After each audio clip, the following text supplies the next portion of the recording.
He was going to have him drive first. That didn't work out. Hired Earl, won the first race.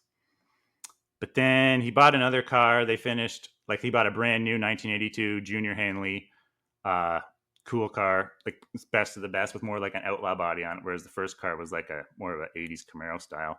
It was like just going, whereas the new car was like a Gen 3 Camaro because it was an 82.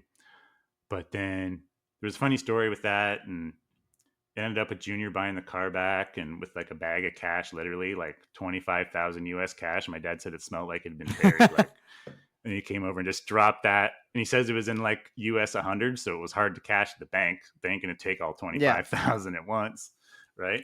So yeah, you look like a drug dealer almost.